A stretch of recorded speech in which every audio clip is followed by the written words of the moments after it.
Bienvenue sur cette nouvelle vidéo. Vous êtes sur les Ocasa Seb, je suis Seb, bonjour à tous. Alors de quoi va-t-on parler? Si ce n'est ce qu'il y a déjà dans le titre. Vous en avez déjà entendu sûrement parler, il est dans les médias, il est un peu partout, c'est le Bitcoin. Donc qu'est-ce que c'est que ce truc? À quoi ça sert? On va essayer de décortiquer ça simplement. Déjà, le Bitcoin est souvent présenté comme une révolution financière, mais il suscite aussi beaucoup de débats et de controverses. Certains le voient comme l'avenir de la monnaie, d'autres le considèrent comme un simple effet de mode, ou encore d'autres comme un actif spéculatif. Dans cette vidéo, on va essayer d'explorer tous ces aspects plus ou moins en profondeur. Le Bitcoin a été créé en 2008. Alors, par une personne ou un groupe, on ne sait pas vraiment. En tout cas, c'était sous le pseudonyme de Satoshi Nakamoto. L'objectif était de proposer une monnaie numérique décentralisée, indépendante des gouvernements et des banques. En pleine crise financière mondiale, si vous vous souvenez de 2008, ce projet venait répondre à un besoin de transparence d'une part et de souveraineté financière d'autre part. Un an plus tard, en 2009, le premier bloc de Bitcoin appelé Genesis Block a été miné. Cela a marqué le début de cette révolution monétaire.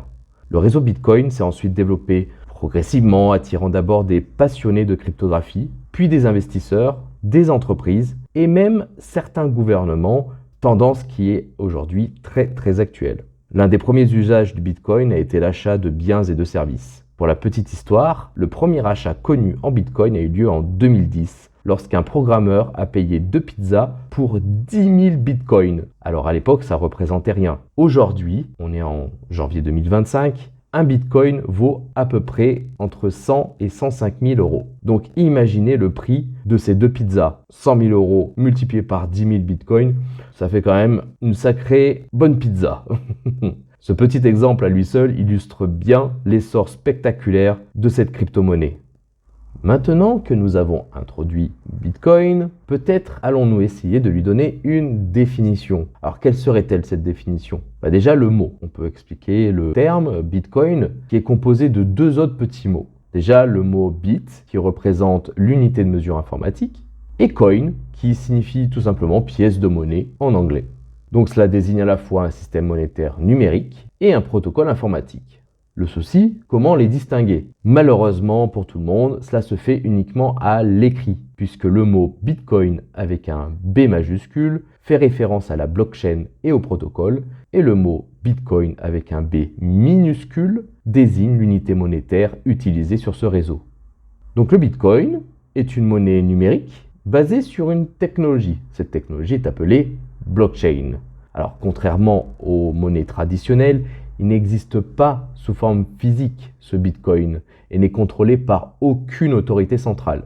Par contre, toutes les transactions sont enregistrées sur un registre qui est public, sécurisé et transparent.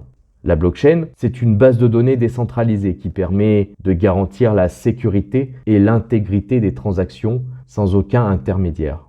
Chaque bloc contient une série de transactions validées et est relié au bloc précédent. Cela forme donc une chaîne inaltérable. Cette absence d'intermédiaire est l'une des grandes forces du Bitcoin. Les transactions sont directes entre les utilisateurs, ce qui permet d'éliminer les frais bancaires et les délais de traitement classiques. Maintenant que je vous ai présenté la définition, je vais essayer de vous expliquer le fonctionnement. Le réseau Bitcoin repose sur un mécanisme de validation appelé Proof of Work, excusez mon anglais, ou preuve de travail. Les transactions sont regroupées au final dans des blocs et vérifiées par des mineurs qui utilisent leur puissance de calcul pour sécuriser le réseau, en échange de quoi ils reçoivent des récompenses en Bitcoin. Le minage est un processus essentiel pour la stabilité et la sécurité du Bitcoin. Il consiste à résoudre des calculs complexes qui permettent d'ajouter de nouveaux blocs à la blockchain. En fait, plus il y a de mineurs, plus le réseau est sécurisé. Mais cela entraîne malheureusement aussi une consommation énergétique globale importante. Chaque transaction en Bitcoin est vérifiée par tout le réseau. Lorsqu'une transaction est validée, elle devient irréversible, ce qui renforce la confiance dans le système. Contrairement au paiement par carte bancaire, il n'est pas possible de contester une transaction après coup. Bon, c'est bien beau tout ça, toutes ces descriptions. Mais pourquoi s'embêter à faire cet ensemble-là quand on a déjà des systèmes en place qui fonctionnent bien? En quoi ça serait pertinent d'avoir des trucs cryptographiques, crypto-trucs? Alors à ça, je vais essayer de vous apporter 5 éléments. Déjà, le premier, c'est d'offrir tout simplement une alternative au système financier traditionnel. Il s'agit au final de laisser le choix aux personnes de sélectionner la façon et la valeur avec lesquelles ils échangent des biens et des services. Ensuite, un deuxième, c'est de permettre des transactions peu coûteuses à l'échelle mondiale. Troisièmement, c'est protéger les utilisateurs de l'inflation, car l'offre en Bitcoin ne peut dépasser les 21 millions. C'est inscrit dans la blockchain. Puis, il s'agit de garantir un système monétaire ouvert et qui ne peut pas être censuré. Enfin, le dernier, il s'agit de faciliter l'inclusion financière en donnant accès à un moyen de paiement sécurisé, même dans les régions où les services bancaires sont limités. Finalement, on dit souvent que le Bitcoin est comme de l'or numérique, car il partage des caractéristiques avec l'or, la rareté, la décentralisation et une valeur perçue comme un refuge en cas de crise économique.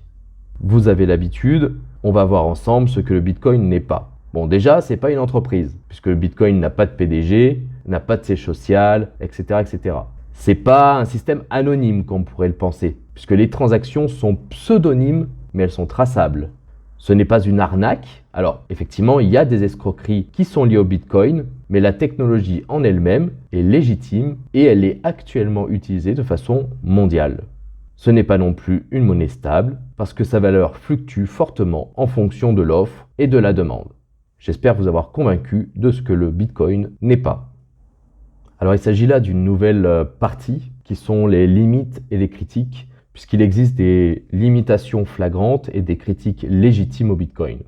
Dans un premier temps, la forte volatilité du Bitcoin en fait un actif risqué. En effet, le prix du Bitcoin peut varier de plusieurs pourcents en quelques heures, voire en quelques minutes. Et ça peut décourager certains investisseurs, mais aussi des commerçants. Son modèle de minage aussi, qui consomme beaucoup d'énergie. Certains estiment que l'impact environnemental du Bitcoin est trop élevé par rapport à son utilité. Son adoption reste également un défi face aux réglementations et à la concurrence des monnaies numériques de banques centrales. Enfin, la scalabilité du réseau pose problème. La scalabilité, c'est la capacité du réseau à traiter un grand nombre de transactions rapidement.